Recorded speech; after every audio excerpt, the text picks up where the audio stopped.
ओम श्री गणेशाय नमः। श्री जानकी वल्लभो विजयते। लंका कांड को आगे बढ़ाते हुए दोहा नंबर 5।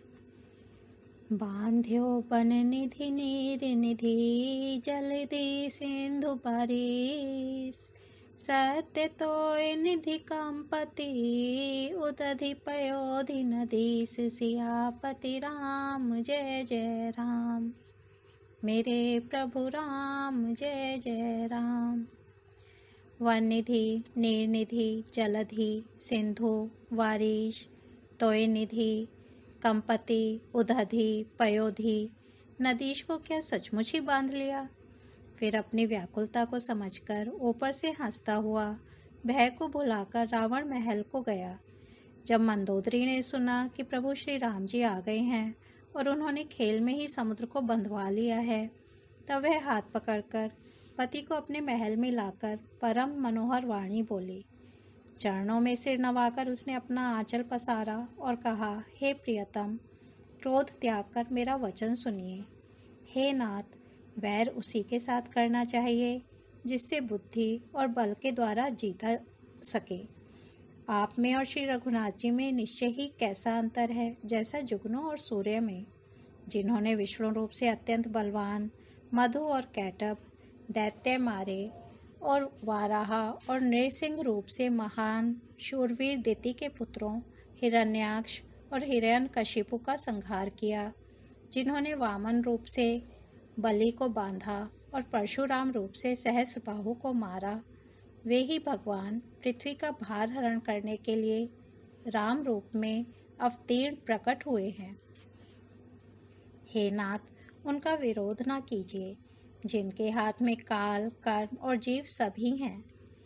राम ही सौंपी जानकी नाई कमल पदमात सुत कहूँ राज समर्पि बन जाय भजई रघुनाथ सियापति राम जय जय राम। मेरे प्रभु राम जय जय राम।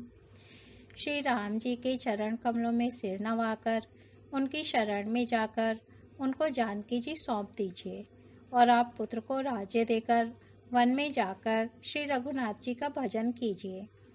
हे नाथ, श्री रघुनाथ जी तो दीनों पर दया करने वाले हैं। सम्मुख शरण जाने पर तो बाघ भी नहीं खाता। आपको जो कुछ करना चाहिए था वह सब आप कर चुके। आपने देवता राक्षस तथा चर अचर सभी को जीत लिया। हे दशमुख, संतजन ऐसी नीति कहते हैं कि चौथेपन बुढ़ापे में राजा को वन में चला जाना चाहिए। हे स्वामी, वहाँ वन में आप उनका भजन कीजिए जो सृष्टि के रचने वाले, पालने वाले और संहार करने वाले हैं। हे नाथ, आप विषयों की सारी ममता छोड़कर उन्हीं शरणागत पर प्रेम करने वाले भगवान का भजन कीजिए, जिनके लिए श्रेष्ठ मुनि साधन करते हैं और राजा राज्य छोड़कर वैरागी हो जाते हैं। वही कौशलाधीश श्री रघुनाथ जी आप पर दया करने आए हैं। हे प्रियतम, यदि आप मेरी सीख मान लेंगे तो आपका अत्यंत पवित्र और सुंदर यश तीनों लोकों में फैल जाएगा। अस कही नयन नीर भरी गही पद कंपित गात नाथ भजहु रघुनाथ ही अचल होई अहिवात सियापति राम जय जय राम। मेरे प्रभु राम जय जय राम।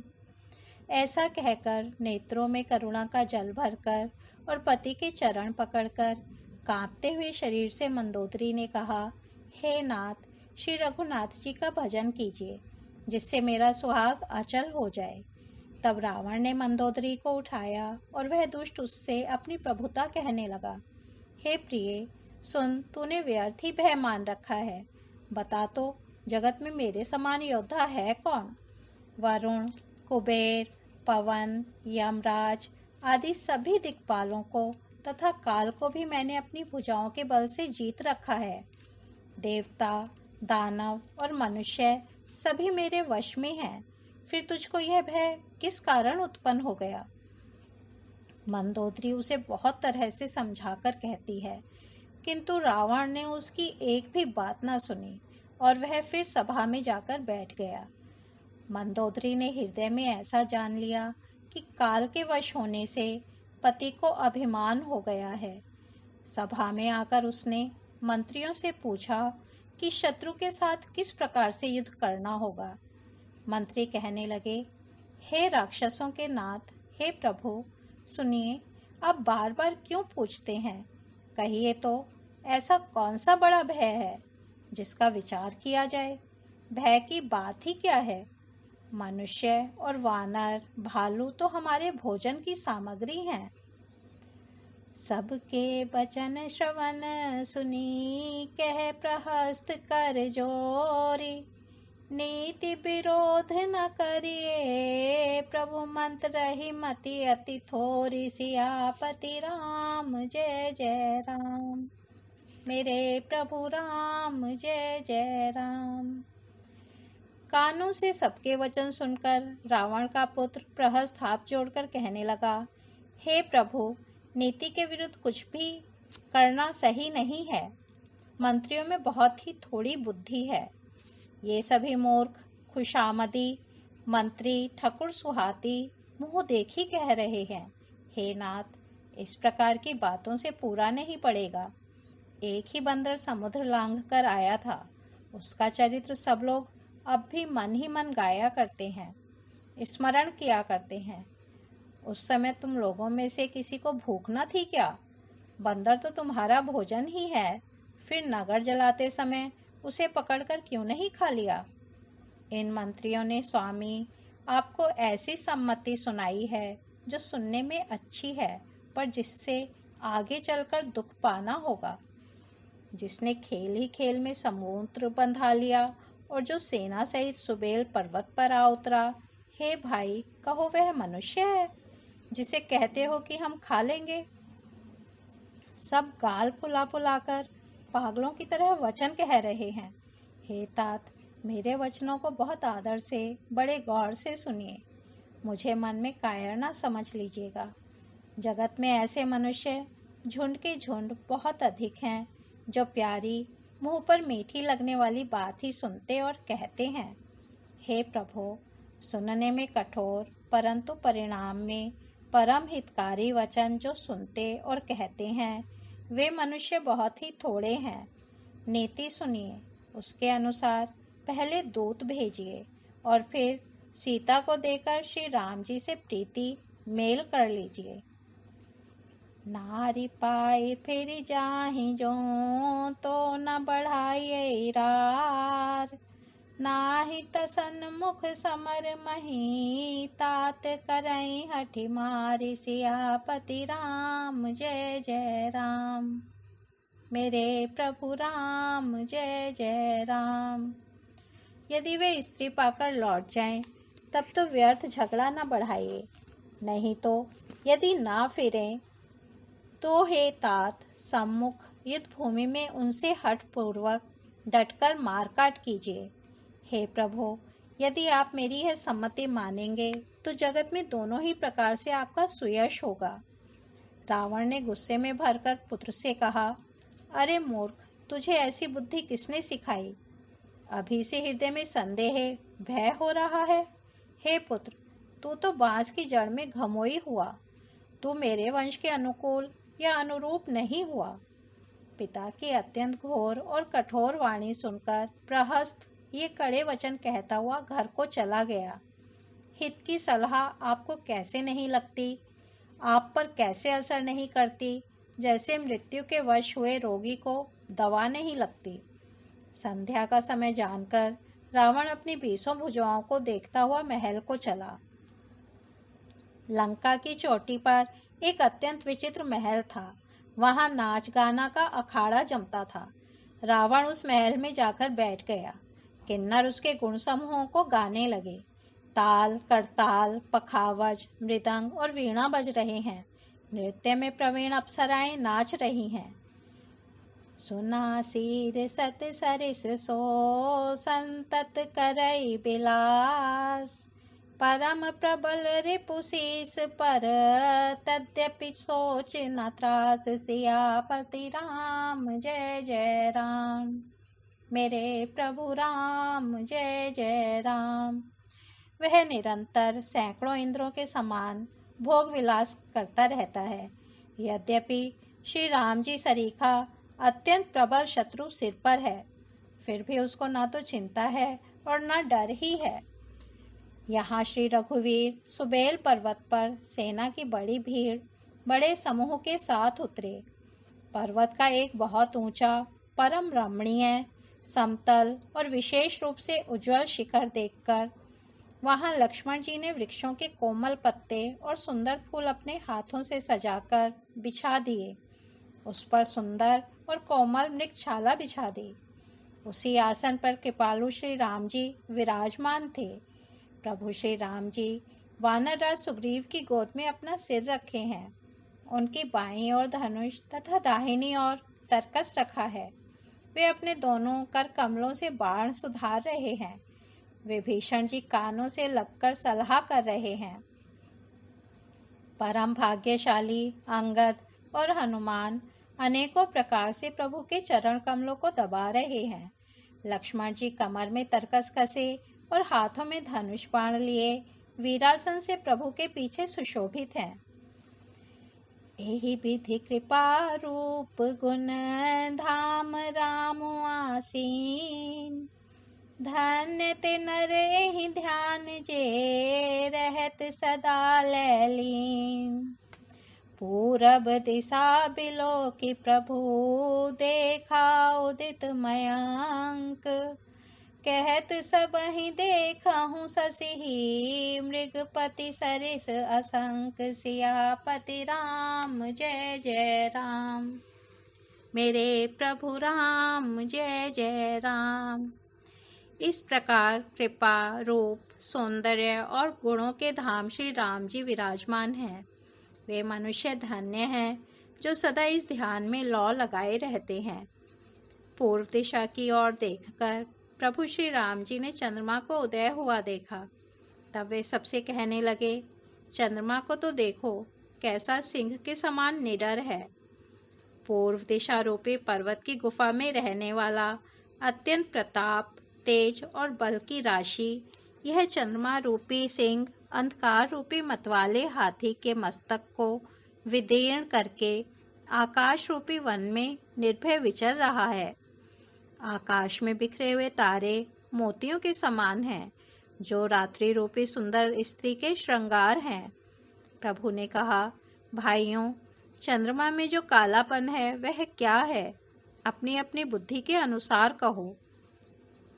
सुग्रीव ने कहा, हे रघुनाथ जी, सुनिए, चंद्रमा में पृथ्वी की छाया दिखाई दे रही है। किसी ने कहा, चंद्रमा को राहु ने मारा था, वही चोट का काला दाग हृदय पर पड़ा हुआ है। कोई कहता है, जब ब्रह्मा ने कामदेव की स्त्री रति का मुख बनाया, तब उसने चंद्रमा का सारा भार निकाल लिया, जिससे रति का मुख तो परम सुंदर बन गया, परंतु चंद्रमा के हृदय में छेद हो गया।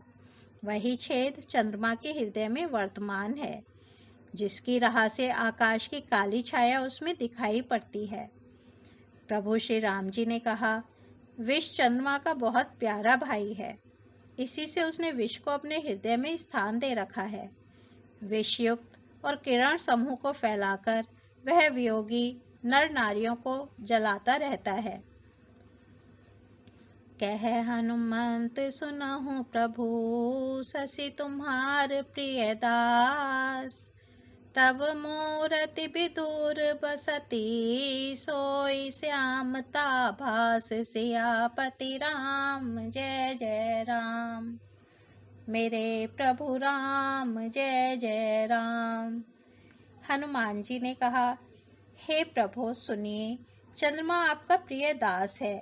आपकी सुंदर श्याम मूर्ति चंद्रमा के हृदय में बसती है।